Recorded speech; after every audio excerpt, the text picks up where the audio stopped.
وبه نستعين وصلی اللہ علی نبینا محمد وعلی آلہ وصحبہ اجمعین۔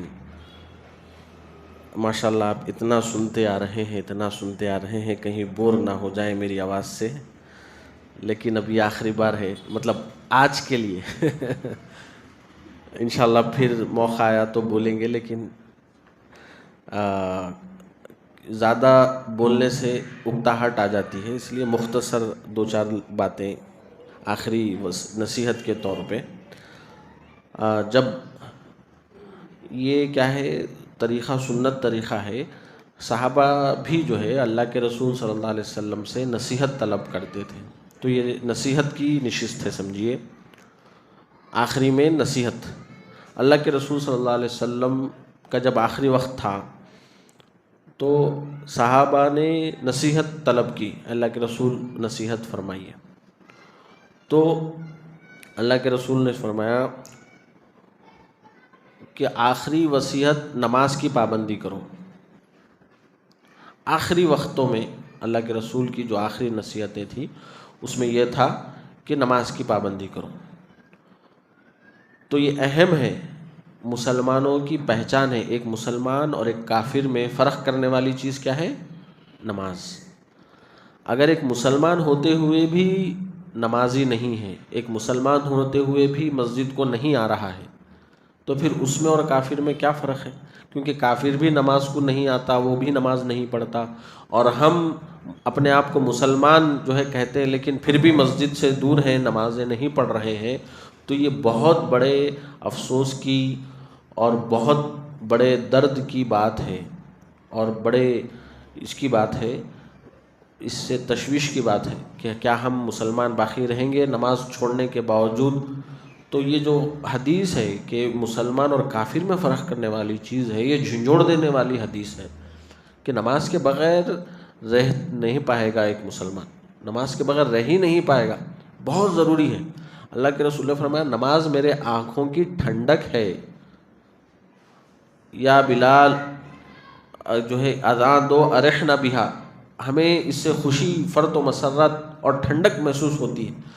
تو نماز کے اندر وہ چاشنی ہے، وہ لذت ہے، عبادتوں کے اندر حلاوت، چاشنی، مزہ کب آتا؟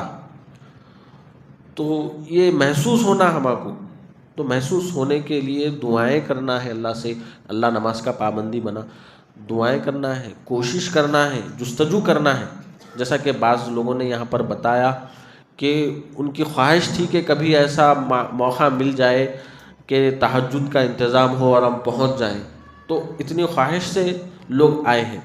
تو یہ تڑپ اور یہ جذبہ بھی ہونا، دعائیں بھی کرنا، تڑپ بھی، جستجو بھی رہنا، تو اللہ تعالیٰ کیا ہے مٹھاس ڈال دیتا۔ جب بھی آپ نماز پڑھیں گے آپ کے دلوں کو سکون میسر رہے گا، آپ کی آنکھوں کو ٹھنڈک ملے گی، آپ کو خوشی ہوگی۔ عبادت قبول ہونے کا ایک جو ہے ایک اس کا جو ہے سمجھیے کہ ایک نشانی کیا ہے، عبادت قبول ہو گئی تو اس سے خوشی محسوس ہوتی، اس سے خوشی محسوس ہوتی، اور مزید عبادت کی جو ہے جستجو اور شوق پیدا ہوتا کہ کب دوسری عبادت کے لیے میں جاؤں۔ یہ کیا ہے؟ وہ عبادت کے قبول ہونے کی نشانی ہے۔ اور اگر ہم عبادت کر رہے ہیں لیکن دل نہیں لگ رہا ہے، اور جو ہے کیا کہتے ہیں مزہ نہیں آ رہا ہے، یا پھر سمجھیے کہ بادران خواستہ آ کر ہم کر رہے ہیں، تو سمجھیے کیا ہے کہ ہماری عبادتیں قابل قبول نہیں ہو رہی ہیں۔ جیسی محنت، جستجو، لگن ہونی چاہیے ویسی ہم نہیں، اپنا 100% نہیں دے رہے۔ تو دعا کے ساتھ ساتھ کوشش کریے اور اپنا ذہن لگاتے رہیے۔ شیطان جو ہے بہکانا چاہتا، وسوسے ڈالنا چاہتا، تو اس کو ہرا کر اگر ہم حلاوت الایمان، اگر مزہ چکھ لیے سمجھیے، تو عبادت کے بغیر ہمارا دل ہی نہیں لگے گا۔ عبادتوں میں اتنا مزہ ہے، اتنا مزہ ہے، اسلاف کہتے تھے کہ اگر جو بادشاہ ہیں، جو محلوں میں ہیں، جو امیر ہیں، اگر وہ جان جائیں کہ ہمارے کو کتنا مزہ مل رہا ہے یہاں پر مسجدوں میں بیٹھ کر، تو وہ ہم سے لڑنے لگ جائیں گے کہ یہ مزہ ہمیں بھی چاہیے۔ تو مزہ دنیا کے اندر محلوں میں رہنے سے نہیں ملنے والا ہے، عبادتوں میں لگے رہنے سے مزہ جو ملنے والا ہے۔ علم حاصل کرنے میں جو مزہ ہے، دین کا باتیں سیکھنے اور اس پر عمل کرنے میں جو مزہ ہے، وہ محلوں میں یا لاکھ کروڑوں روپوں میں وہ مزہ نہیں رکھا اللہ رب العالمین نے. وہ مزہ جو ہے نہیں ہے، کیونکہ کروڑوں روپے کمانے والے بھی حرص و لالچ میں پڑے ہوئے رہیں گے، مزید کی حرص و لالچ میں، محنتوں مشقتوں میں پڑے رہیں گے اور فکر میں رہیں گے اور ٹینشنوں میں رہیں گے. وہ ویسی دنیا ہے. لیکن مزہ اور دل کا سکون اور آنکھوں کی ٹھنڈک کہاں رکھا ہے اللہ رب العالمین نے؟ یہاں عبادتوں میں رکھا ہے، علم دین میں رکھا ہے، اس پر عمل کرنے میں اللہ نے رکھا ہے.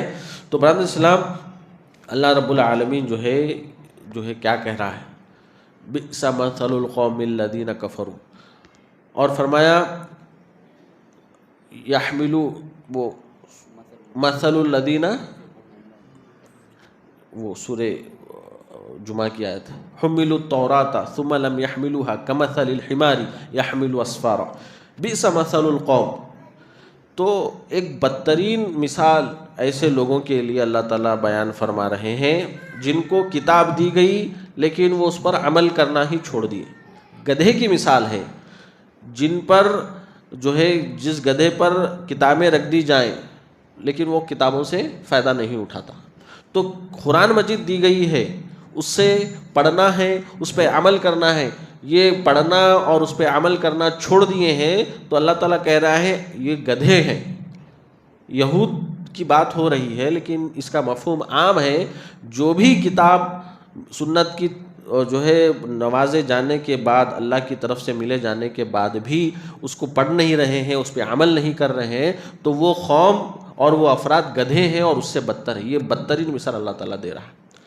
تو یہ کڑوی بات ہی صحیح، لیکن جو ہے درخواست ہے کہ اپنے وقت کو جو ہے غنیمت سمجھتے ہوئے جو اللہ نے دیا ہے، اپنا وقت دین سیکھنے میں اور اس پر عمل پیرا رہنے میں اور مسجد سے لگائیے اور نمازوں کی پابندی کریے. وآخر دعوانا الحمد للہ رب العالمین.